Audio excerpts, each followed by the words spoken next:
We can't just throw our hands in the air and say, oh, well, it's done.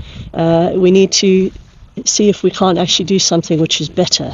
Over there, if you can see, there's plans for big converter stations as part of electricity grid upgrades in this area. Loads of things happening all at once and local people are opposed to it. But there's something really interesting happening here where a group of local people got together and said, well, what about if we restored some nature to this place, getting the best out of if that development does happen and using the money that might come our way. They want to have a green corridor that runs from here to the sea. You could have people experiencing it, you could have solar panels, you could have art installations, something that gives something beautiful and rich back to local people. So what kind of nature could we bring back to this area? I asked Kathy Smith from the Suffolk Wildlife Trust about one of her favourite animals. What's so great about hedgehogs? They're just iconic species. They're just so characterful and they're so distinctive. There's nothing else in the UK that you can confuse them with. Hedgehogs need big connected areas of habitat with lots of shrub, wild areas, long grasses. If you've got lots of invertebrates in that long grass and rough edges, then you'll also have things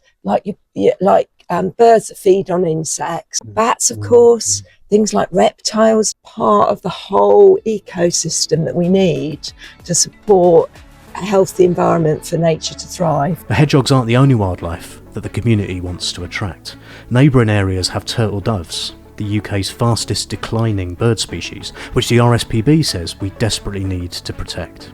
If you go and talk to the older generation, and I'll play the sound of the turtle dove, and then you'll see some of them, their faces just light up, and they'll say, I remember when that was the sound of summer. Where we often see them doing well is it's a really unspoilt English countryside where you might have an old farm with an orchard which is perhaps a bit neglected and lots of scrubby, thorny hedges which are maybe spreading out into the fields. They are an umbrella species, so if you're looking after one species like that, you will automatically be looking after a lot of others. So much has been lost, and we're a nation of nature lovers. If there are opportunities, we should put our money where our mouth is, really, and do what we can.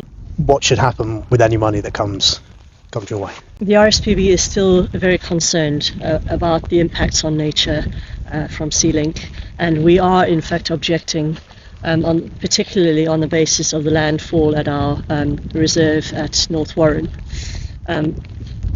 But we have to be realistic. The chances are that despite our best efforts, it's still going to be consented. And if that is the case, then we've always maintained that any mitigation funding that there is should be capitalised upon. So the community needs to get behind it and use that money for the benefit of nature. Because if the egg's already broken, then we may as well make omelettes.